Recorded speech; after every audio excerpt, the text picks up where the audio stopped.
nuggets. Ano yung tawag ito? Yung bilo-bilo ba to? Ang dami. Mani. French fries. Nuggets. Soft drinks. Kararating ko lang. Galing ako sa bangko. Nagulog ako ng nagbayad ako ng kondo. Sarap. Mukbang. Sabi ko hindi pala masarap yung hindi masarap yung curry.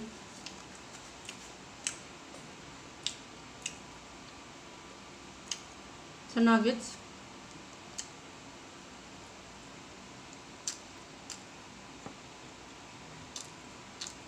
Mukbang. Today Sunday. Walang magawa. Umuwi ng maaga. Alas-alas pala umuwi na ako.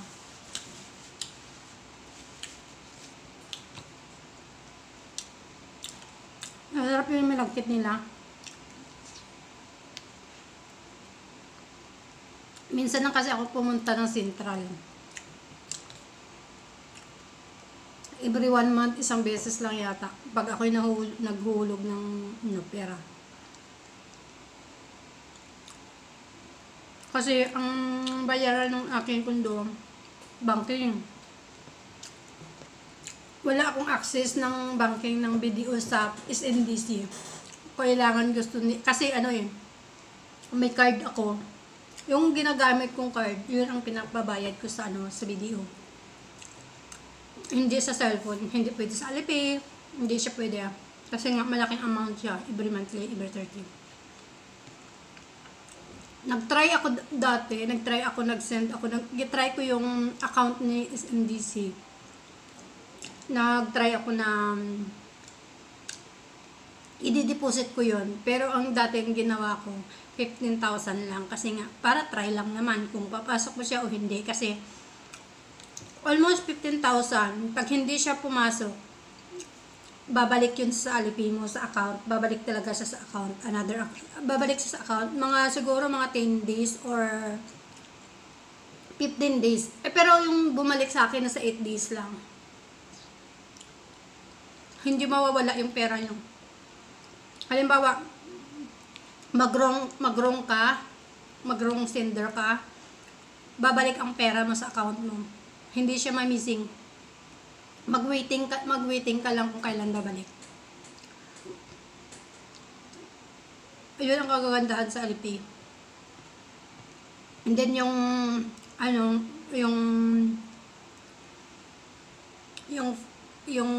natagin to. Pag is 1 month, isang beses lang talaga ako pumunta doon. Ganun lang ginagawa ko, magbabayad, tapos uwi naman, mamimili. Namili ako ng gusto ko nang bilhin. Kanina bumili ako ng nag-shopping ako. Kunti lang. Kunti lang yung shopping ko kasi iniisip ko na magpalaro ako, magpag-games ako sa mga supporters ko, sa mga solid supports. Ayan. Instead ngayong pang-shopping ko, napupunta doon sa mga solid support, tinutulong ko sa kanila. Hindi ko na yung inuuna yung mga luho ko, ganun. Namibigay na ako. Kaya sa lahat ng mga solid support, ang gagawin niyo lang, mag-comment lang kayo kasi sa comment section na yon, nag-screenshot lang talaga ako and then pinapasa ko yun sa admin ko, sa admin sender. May budget talaga ang kids. Meron talaga. Pag-game, sa lahat, may budget talaga. Hindi, minsan sa sponsor ko nakukuha, pero mostly sa sarili ko kasi nga gusto ko makatulong din sa ibang tao. Kasi nakikita ko yung effort nyo kung paano kayo mag-effort sa akin. Nakikita ko yon yung mga effort nyo, nakikita ko yon. Kahit sinasabi nyo nga hindi ko kayo pinapansin, magpo-full support kayo. Ang maganda kasi dyan is, dapat comment kayo ayon sa video. Like ilang beses na ako, nagre-reply ako doon kung sino yung pinili ko. Karapat dapat talaga siyang tulungan kasi maganda yung message niya. Kaso nga lang, hindi ko nakikita nga nag-support siya. Kahit isang live, wala siyang ni-live. Lalo nang hindi siya pupunta ng Reels, wala siyang comment. So, hindi. Decline siya, hindi siya makaano. Hindi ko. Like yung iba pag nag-posting ako, sinishare nila doon nga legit nga. Legit po ako, hindi po ako na sabi nga hindi namimigay, no. Kahit sino, kahit sa mga followers ko, pwede niyo po i-posting yun. Wala pong problema sa akin. Hindi lang ako nagpo-posting doon na namimigay kasi nga ang dami-daming nagme-message sa akin na ganito ganyan, ang dami. Tapos, pag nagtulong ka na, paulit-ulit sila, kukulitin kanilang kukulitin, iayaw ko ng ganon. Pag once nga nagtulong ako ng isang beses lang, hindi lang ikaw ang tutulungan ko, marami din kayo. At yung pagkakataon na yung nabinigay ko ng tulong sa inyo, dahil nakuha ko yun sa comment section nyo, nakuha ko yun sa, nanalo kayo sa games, ganon. Kasi mostly, ang dito, ang iniisip ko dito, kayo din naman hindi lang naman to para sa akin. Kung hindi siya maliit, hindi siya malaki, tama lang. At least, ang importante doon is nakatanggap pa ng tulong galing sa amin, galing sa akin, ganun. And then, ang hirap lang din kasi yung iba, mukhang nagseselos. Parang, yun ang napansin ko. Kaya, hindi na ako nagpo-posting. Kusa na lang po ako nagsisend sa inyo. Legit po yun. Yung iba nga, sabi nga nila, patikim lang kahit 10 lang, 20. Pero, yung nakikita ko doon na gano'n yung comment na, yun nga, malaking tulong na sa kanila, gano'n, marami silang sinasabi. Pag once nga, bilang creator nga, na-touch ka sa message, pinupuntahan ko agad yung bahay niya. Tapos, pag nakita ko na, ay, eto, solid support talaga siya. Nandun yung mga reels, nakipag-share, tinitingnan ko kung nag-comment ba siya, nag-comment section siya. Ang ginagawa ko talaga, binubusisi ko talaga ang bawat mechanics na dapat niya bang nasunod, dapat ba talaga siyang bigyan ng GCash, dapat ba siya bigyan ng tulong. Yun ang ginagawa ko talaga doon. And then, nagsisend ako sa kanya. And then, ipipm ko yan siya, hanapin ko yung pangalan niya, pupunta ako sa real account ko doon sa Jessa Portabes Pinida. Doon, pumupunta ako doon, kinukuha ko yung pangalan niya, tapos mini-message ko sa kanya. Magulat na lang siya.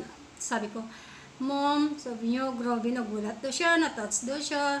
Pag humihingi siya ako ng Gcash sa kanila, sabi niya, para saan po? Sabi ko, nanalo kasi kayo sa comment section. May times din naman na GPM ko siya, tapos dati hindi ako tumitingin sa page, sinahayaan ko na lang na magbigay ng Gcash. Kaso nga lang ang isip ko, ay parang hindi ka dapat sumunod ka talaga sa mechanics. Like kagabi, nagpapalaro tayo ng 1,000, di ba? Bakit sinabi nila maraming buwel? Kasi nga, dalawa po ang entry natin dito. Ang account ko at saka ang account ni Dodge01. Dalawa po yung entry doon. Once na hindi like ngayon, nag-live si Dodge01, you need to support. Mag-comment kayo. Kasi pag sinabi kong entry, ibig sabihin, ang lahat nakalista doon, entry lang talaga. Wala nang fix yun. Iba kasi ang listahan ng 10K, iba ang listahan ng 5K, iba ang listahan ng 1K. So ngayon, ang ginagawa ko dito, para hindi kayo malilito, sinasabi ko na dalawa talaga ang need support nyo. Kaya nga diba sabi ko, once nga mag-notification kayo sa akin at saka kay Dudes, automatic once nga nag-notify na yan, and then pag notify na yan, mag-comment ka na, i-share mo na agad. Ganun lang kadali. Ako na bahala doon kasi nakikita ko yun eh. Nakikita ko yun, magno-notify yun si Meta sa akin kung sino ang nagko-comment doon. Kasi nga, paano nyo nalaman? Kasi mag-download kayo. Kung hindi nyo alam, pag nag-monetize na kayo, i-download yun yung Meta Business. And then, yung sa Meta Business na yun, sobrang laking tulong yun. Kasi nga, yung Meta Business na yun, pwede kang magpa-send ng invitation sa kanila, sa lahat ng friends mo sa Facebook, na mag-like comments or ini-react sila doon. Mismong si Meta yun ang magsisend sa kanila. Basta isend all mo lang and then pindutin mo lang yung heart, like, and then kung anong gusto mo, choice. Wag lang yung sad. Ganon. Merong ganon. And then, ayun, ang gusto kong anuhin dito is mismong si Meta, pag once na dumating yung notification sa inyo, automatic, yun na yung gagawin nyo. Hindi yung nag-wild sila kasi si Dudes lang ang sinorportahan nila. Wala po sa account ko. Hindi po yung counted. May 6 tayo na admin sa page natin. Yan ang pinaulit-ulit ko sa inyo. Malaki sa pondo, malaki ang pondo. Bakit? May mga malaking big sponsor ako eh. Naalala nyo dati nga may nag-sponsor sa akin na malalakihan? Hindi po yun ubos. Hindi yun ubos. Kasi nga, keeper ako eh. Gusto ko marating, gusto ko lahat mabigyan ng tulong, lahat paunti-unti. Hindi sa kalakihan, basta ang importante. Ang maibibigay ko dyan is, sa games natin is 10 talaga, kasi pag games lang naman yan. Pero sometimes sa comment section kasi, kumukuha ako, binibigyan ko siya ng 50. O di kung kaya, depende kasi sa comment eh. Kung nag-comment siya na maganda, pinupusuan ko siya. Pag ibig sabihin na puso, ibig sabihin na touch ako nun, bibigyan kita 100. Baka depende nga sa comments. Minsan nagbibigay ako ng 30, minsan nagbibigay ako ng, halimbawa, pag nagsingi siya nga, ma'am, kahit 10 lang, ganito. Nagsisend ako ng 20, mga ganon. Automatic po yun. Hindi po yun biro. Legit na legit kami. Alam ng lahat yung nakakatanggap. And then, hindi ko lang pinuposting kasi ayaw ko naman din kukuyugin tayo. Ayaw kong kukuyugin ako ulit. Ayaw ko yung mangyari nga nagsisilusa, nag-aaway doon. Kung sometimes may bad comment, sabi na parang unfair daw ako. Kasi nga, bakit yung iba laging panalo? Bakit iba ilang beses na nanalo? Choice mo yun eh. Midset lang yun. Patalinuhan. Pagalingan. Nasa iyo yun. Paano hindi siya mananalo? Ang comment section niya ayon sa video. Ikaw okay ka lang, kunti lang, good morning, ganito, ganyan, ganon. Ang tulad ng sabi ko, once na mag-comment kayo ayon sa video, mag-comment kayo na mapansin ko kayo, mag-comment kayo ng unique, ganon. Yung